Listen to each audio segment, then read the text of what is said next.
السلام علیکم، welcome to my YouTube channel کہانی بائی ماہم۔ آج میں آپ کے ساتھ ایک ناول شیئر کرنے لگی ہوں جس کا نام ہے بلڈی ویمپائر، جس کے رائٹر ہیں RK رائٹس، اور آج ہی اس کی فرسٹ ایپیسوڈ ہے۔ اور باتیں اور ٹائم ضائع کیے بغیر ہم ناول کی طرف چلتے ہیں۔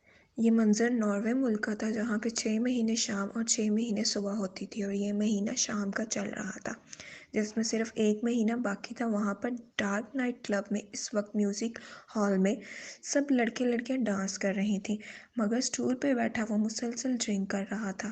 اس وائن میں نہ جانے ایسی بھی کیا چیز تھی، وہ بار بار اپنے لبوں سے پیتا سکون لے رہا تھا۔ ہیلو مائیکل، ادھر کیا کر رہے ہو؟ کم آن یار، آؤ ڈانس کرتے ہیں۔ چلو، چارلی نے اس کے پاس آتے کہا۔ مائیکل نے کوئی جواب دیے بغیر کلب چھوڑ دیا اور چارلی دوسرے نوجوانوں کے ساتھ ڈانس کرنا شروع کر گیا۔ مائیکل باہر آیا تو ہر طرف دھند ہی دھند نظر آئی۔ وہ لمبے سے کوٹ، سیاہ کوٹ، بالکل بلیک پینٹی اور بلیک ہی شرٹ جس کے اوپر والی چند بٹن کھلے ہوئے تھے۔ اس کی باڈی کافی متاثر کرتی تھی اور بالکل سفید بادام جیسا تھا۔ بال سیاہ تھے اور ہمیشہ شیونگ میں رہتا تھا۔ اس کی آنکھوں میں نہ جانے ایسی کیا کشش تھی کہ جو بھی دیکھتا دیکھتا ہی رہ جاتا۔ گاڑی کے پاس آتے وہ اپنی ریڈ کلر کی گاڑی کو چابی سے لاک ان کرتے اندر بیٹھتا ہے۔ چند منٹ بعد وہ اس کو ہواؤں میں اٹھاتے وہاں سے چلا گیا۔ Please help me, please anybody help me please. وہ زور زور سے مسلسل اس سڑک پہ بھاگ رہی تھی، مگر کوئی بھی اس کی مدد کرنے والا نہیں تھا۔ کپڑوں سے تو کوئی پیزا ڈلیوری والی لگتی تھی۔ وہ کافی دیر تک ان کو اگنور نہ کر سکی، مگر زیادہ دیر بعد وہ لڑکے اس کے پیچھے لگے، اس کو ڈرا رہے تھے۔ اس نے اپنی اسکوٹی پر سڑک سے رخ اس جیل میں جنگل کی طرف کیا۔ وہاں پر چند جھاڑیوں کو عبور کرنے کے بعد اسے ایک شاندار گھر کو دیکھا اور وہیں پر چھپنا مناسب سمجھا۔ نزدیک آنے پر یہ گھر بہت ہی بڑا نظر آیا۔ ویسے تو کسی کا فارم ہاؤس معلوم ہوتا تھا، اس لیے وہاں سے اندر چلی گئی۔ جس کا دروازہ بھی کھلا ہوا تھا وہ رہی لڑکی جلدی سے پکڑا، جس کو باس کو یہ لڑکی دے کر ہی رہیں گے۔ اس نے ان لڑکوں کو اپنی طرف آتے دیکھا تو فوراً اس نے دروازہ بند کر دیا۔ نہیں، رک جاؤ، اس گھر میں نہیں جانا، ایک لڑکے نے کہا تو باقی سبھی بھی دیکھنے لگے۔ مگر کیوں، ہم اس کو پکڑ لیں گے۔ نہیں، تمہیں نہیں پتہ یہاں پر کوئی نہیں جاتا، ایک امیر زادے کا فارم ہاؤس ہے، اگر اس کو پتہ چل گیا تو جان سے مار چلو یہاں سے اگر اپنی زندگی چاہتے ہو۔ وہ سبھی لڑکے وہاں سے چلے گئے۔ اس لڑکی نے اپنا رخ مڑ کر دیکھا تو پورے فارم ہاؤس پر اندھیرا ہی اندھیرا تھا اور اوپر شیشے کی کھڑکی کی وجہ سے بس تھوڑی سی چاند کی روشنی آ رہی تھی۔ وہ آگے بڑھتے ہر چیز کو دیکھتے حیران تھی۔ بے شک وہاں پر سبھی چیزیں بے حد قیمتی تھی۔ اب حال کی سیڑھیوں کی طرف رخ کرتی وہاں سے اوپر جاتی ہی ایک کمرہ نظر آنے پر وہ اس کو کھول کر داخل ہوتی تو سامنے کے گراسنے میں سانس رکیدہ دیوار کے ساتھ ایک لمبی سی الماری جس میں وائن کی لائنیں لگی ہوئی تھیں۔ کیا یہاں رہنے والا انسان شرابی تھا؟ اس نے جلدی سے اپنا رخ کمرے سے باہر کیا اور واپس بھاگی۔ مائیکل گاڑی پارک کرتا فارم ہاؤس میں داخل ہوتا ہے۔ اس نے نوٹ کیا کہ اندر سے ڈور بند ہے اور تبھی اچانک ایک لڑکی نے دروازہ ڈور سے لگایا۔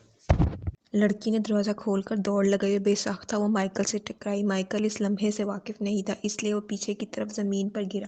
اس لڑکی نے ایک بار بھی پیچھے مڑ کے نہیں دیکھا اور وہاں سے بھاگی، جبکہ مائیکل نے اٹھتے اس کو جانتے دیکھ کر غصے کیا۔ پاگل بلی، کیا میں اس کو نظر نہیں آیا؟ اور یہ میرے گھر پر کیا کر رہی تھی؟ کہیں چور تو نہیں تھی؟ مائیکل نے اٹھ کر خود کو سنبھالا۔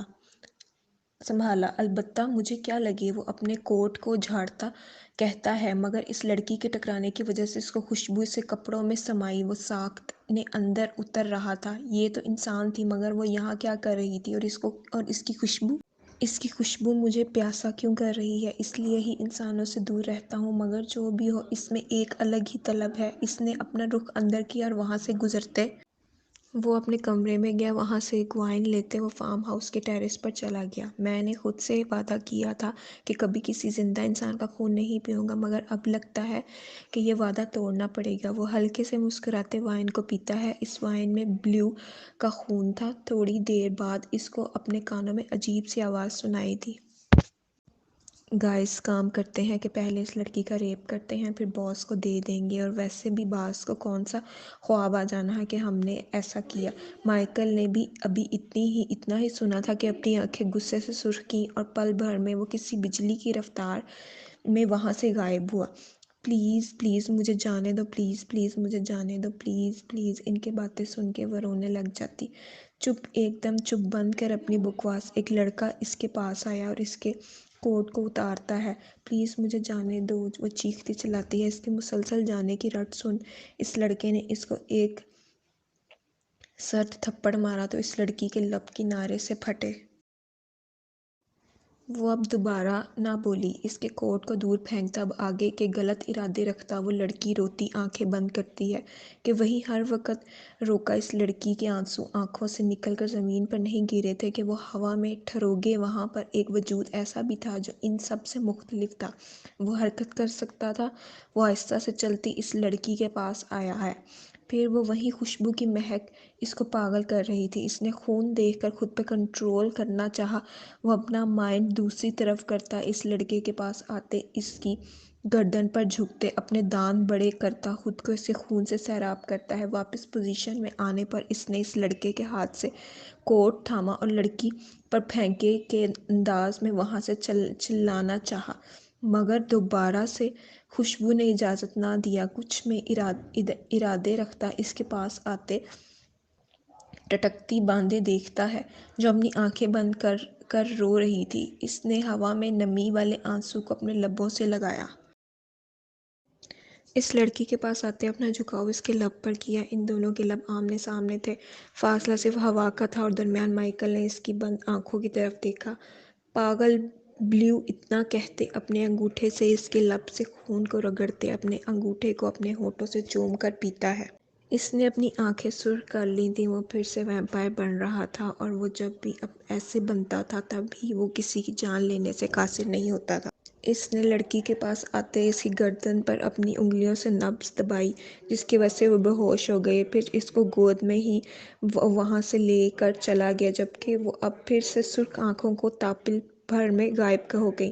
وقت دوبارہ سے چلا اور ہر بار کی طرح آج بھی ایک جان ہاتھ دھو بیٹھی، کیونکہ جب بھی مائیکل وقت کو روکتا تو کسی نہ کسی کی جان ضرور جاتی، اور آج بھی ایک لڑکا اس دنیا سے کوچ کر گیا جس کی مائیکل کو بالکل بھی پرواہ نہیں تھی۔ دوبارہ وہ اس کمرے میں آنے پر مائیکل نے اس لڑکی کو بیڈ پر لٹا دیا۔ دوبارہ سے اس کی سرخ نبض پر ہو رہی تھی۔ آج پہلی بار تھا جب اس کے نام ہاؤس پر ایک انسان رات گزار رہا تھا۔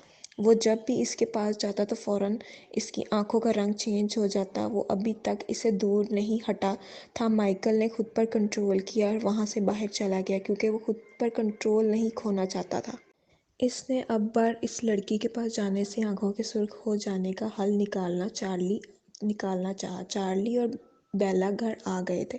چارلی اپنی کلاس کے اسٹوڈنٹس کو کچھ فائلز دیکھ رہا تھا لیپ ٹاپ پر جب بیلا نے اس کو پکارا، ہنی جلدی کرو، اور کتنا ٹائم لگے گا تمہیں کام ختم کرنے میں؟ پلیز ذہنی جلدی کرو، بس یہی کچھ فائلز رہ گئی ہیں، پھر سارا ٹائم تمہارا ہی ہے میری جان، چارلی نے لیپ ٹاپ پر ٹائپ کرتے کہا جبکہ بیلا اس کے پاس آئی۔ اس نے صرف بلیک نائٹی پہن رکھی تھی جس میں وہ بے حد حسین لگ رہی تھی۔ وہ چارلی کے پاس آتی، اس کے کندھوں پر ہاتھ رکھتی دباؤ ڈالتی تھی۔ بہت شکریہ آج کی ویڈیو دیکھنے کے لیے۔ اگر آپ چاہتے ہیں کہ آگے ناول میں کیا ہوا تو ہمارے چینل پہ بنے رہیں، چینل کو سبسکرائب کریں، لائک کریں اور شیئر کریں۔